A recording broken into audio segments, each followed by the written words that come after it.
నమస్తే బాబా, ఏం పేరు? భాగేశ్వరరావు గారు, కూటమి ప్రభుత్వం అధికారంలోకి 2 సంవత్సరాలు అవుతుంది కదా. ఈ 2 సంవత్సరాలు చంద్రబాబు గారి పరిపాలన ఎట్లా ఉంది మీకు? చంద్రబాబు గారి పరిపాలన అమోఘంగా ఉంది. ముందు గవర్నమెంట్ భవిష్యత్తు పిల్లల కోసం బాగా చేస్తున్నారు. అభివృద్ధి కావాలా. ఈ ప్రభుత్వం ఇంకా ఇంకొక 10 సంవత్సరాలు ఉండాలని నా కోరిక. 10 సంవత్సరాలు ఉండాలనుకుంటున్నారా? ఏమేం చేస్తుంది బాబా అభివృద్ధి కూటమి ప్రభుత్వం?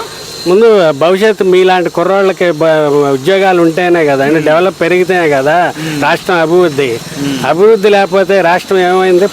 గత ప్రభుత్వం 5 సంవత్సరాలు ఏమైంది? రౌడీజం పాలన, రాక్షస పాలన, ఇంకంతకన్నా ఇంకేముంది? మరి జగన్ గారు మాట్లాడితే ఈ కూటమి ప్రభుత్వంలోనే రౌడీజం పాలన నడుస్తుంది, అందరినీ రౌడీ కళ్ళకి రౌడీలు కనబడతారు, మంచోళ్ళకి మంచోళ్ళు కనబడతారు. సంక్షేమ పథకాలు అన్నారు కదా, పథకాలు సూపర్ 6 ఏం వస్తున్నాయి?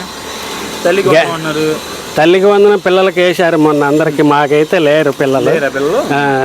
మామూలుగా ఇంటింటికి నెలకి 1వ తారీఖు రోజు పెన్షన్ ఇస్తున్నారు. చక్కగా వస్తుంది. నాది చేనేత పెన్షన్. ఎంత వస్తుందండి? 4,000 వస్తుంది. గత ప్రభుత్వంలో ఎంత ఇచ్చారండి? గత ప్రభుత్వంలో ఎంత ఇచ్చారు? 300 ఇచ్చారు. 300 ఇచ్చారా? ఇది బాగుంది చక్కగా. 3,000 ఎక్కడిచ్చారు? ఎవరికి ఇచ్చారు? ఉండయిగా లెక్కలు. 300 కదా, అది కూడా నెలకి సంవత్సరానికి 50 రూపాయలు పెంచింది. ఆయన ఏం పెంచాడు? ఏమీ లేదు. గ్యాస్ బండ సబ్సిడీ పడుతుంది. గ్యాస్ బండ్లు అవి కనపడతలేదండి. కనపడతలేదు. 3 బండ్లు మామూలుగా ఇస్తామన్నారు, వస్తున్నాయి. ఆ తర్వాత రాజధాని గురించి ఏం చెబుతారండి? రాజధాని 5 ఏళ్ళు పూర్తి అయింది అంటారా?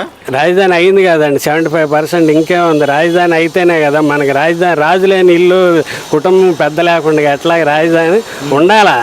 ఎవరో చెబుతారు రాజధాని అవసరమా అంటే, రాజధాని ఉండాలండి. ఇప్పుడు కుటుంబానికి బాధ్యతగా పెద్ద తండ్రి తాత ఎవరో మన రాజధాని ఉండాలి కదా మన రాష్ట్రానికి. మరి జగన్ గారు ఏమో మావిగాని అంటారు. మావిగాని లేదు, వాడి బొందా లేదండి. ఏడు మావిగాని అది ఇందులో కలిసేకండి, అమరావతిలో కలిసేగా మొత్తం. అదంతా యాడ్ నుంచి వచ్చింది. ఇంకా ఇప్పుడు రాజధాని డెవలప్ అయితే హైదరాబాద్కి మళ్ళీ 150 కిలోమీటర్లు డెవలప్ అయింది. అప్పుడు అందులో పోద్దిగా మచిలీపట్నం, ఎడిపోద్ది మచిలీపట్నం, విజయవాడ, ఆంధ్ర. మరి ఇదే ఇంకా రాజధాని ఇంకేంది? జరుగుతుంది కదండి. కళ్ళు పెట్టుకొని చూడండి, కళ్ళు ఉన్నోళ్ళు కనపడిద్ది, కళ్ళు లేని వాళ్ళకి ఏం కనపడిద్ది? గ్రాఫిక్స్ అంటున్నారు. గ్రాఫిక్స్ ఎందుకు? అది వెళ్ళి చూడండి, రేత్రిపూట వెళ్ళండి, ఆ లైటింగ్ కానీ పగలు వెళ్ళండి. ఆ కేరళ నుంచి, కలకత్తా నుంచి ఎంతమంది వర్కర్లు వచ్చి పనిచేస్తున్నారు, ఎంత బాగుంది.